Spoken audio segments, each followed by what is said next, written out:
Vicky. Primer registre de Vicky. Estem al mig de la carretera. No sé on dirigir-me, així vaig en qualsevol direcció. Sense rumb. Hi ha gent al mig dels camins que intenta atrapar-nos. Espero que Déu sàpiga perdonar-me, però més d'un d'aquells saquejadors me'ls he hagut de portar per davant. Jo no és mort. Porto el seu cadàver al mantleter. El van matar i 3 traïdores bales del pit. Els nens dormen en aquest moment. Jo porto 2 dies a la carretera, sense veure la llum del sol i sense trobar-me un sol ésser humà que segueixi sensibilitzat.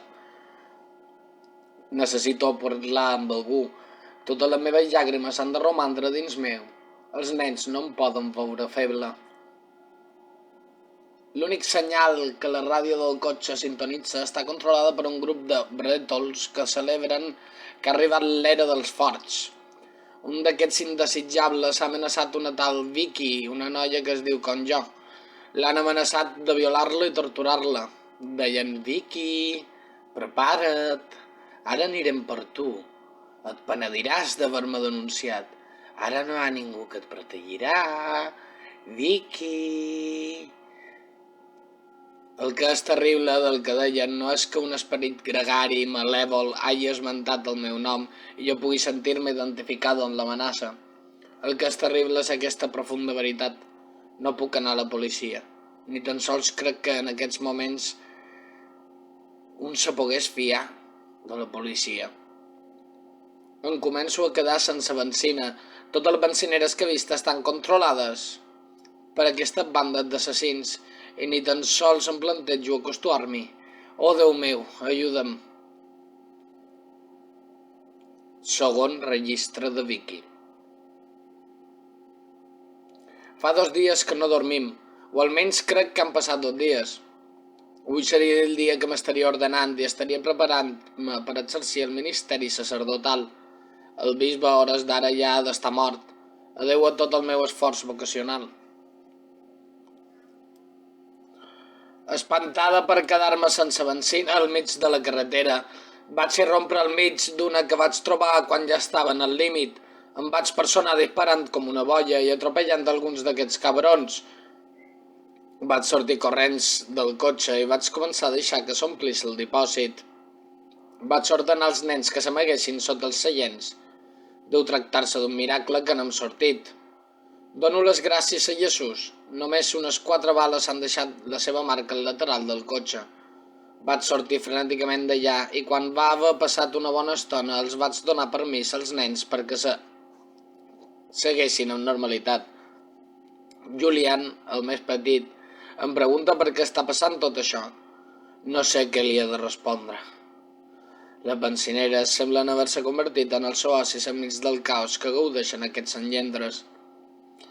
Mentre resàvem i demanàvem ajuda a Jesús, vaig veure una llum brillant venir en direcció contrària. Poc després d'acostar-nos vaig veure que es tractava de persones, però aquella llum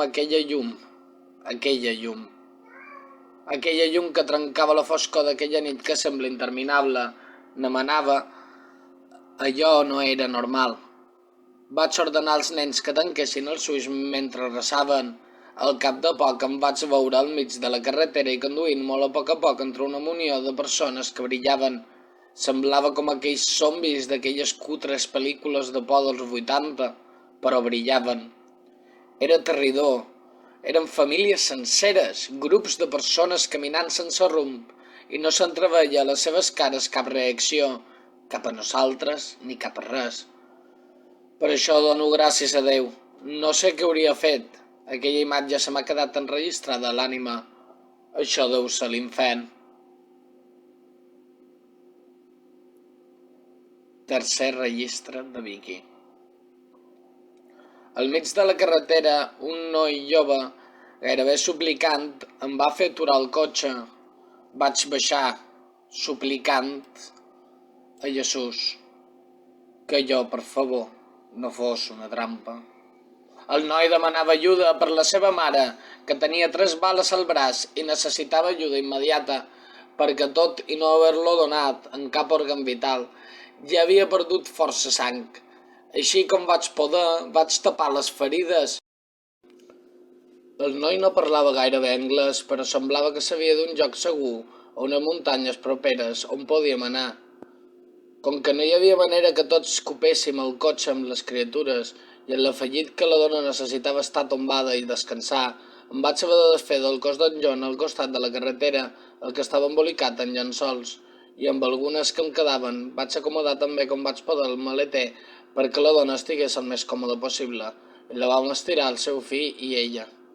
Sento molt no haver pogut donar a John santa sepultura, però què dimoni s'havia de fer? Vaig veure el cos embolicat de John rodant cap al bosc, com dol pensar que aquest serà el darrer record que en tindré. Vaig seguir les indicacions del noi i després d'una estona conduït vam arribar a una ermita plena de gent que plorava i resava. Aquella era, és clar, una ermita catòlica. Semblava que tota aquella gent havia sabut llegir els senyals del que estava succeint en aquell moment, no com jo, i es van posar d'acord a trobar-s'hi quan arribés el moment. Per a sorpresa de tots, el vell capellà ja va ser trobat mort a la humil sagristia del lloc, quan van començar a arribar aquesta gent. De seguida un grup de persones es va començar a fer càrrec de les ferides de la dona, que miraculosament seguia en vida. Vaig començar a investigar la sagristia. Allí hi havia tot el necessari per oficiar una missa, ornaments, encens i més encens. Incienciaris, hòsties, aigua i moscatell. Vaig sentir l'impuls de vestir-me amb ornaments de funeral i vaig preparar els meus fills perquè fessin d'escolanets. Els vaig vestir amb les salves que vaig trobar. Cap era per a nens, però les vaig ajustar tant com vaig poder, amb forquilles perquè quedés el millor possible. Vam fer sonar una bona estona la campana i tothom es va asseure als bancs. La il·luminació i els subministraments d'energia eren bons, així que vam poder encendre tots els llums de la capella. Alguns dels meus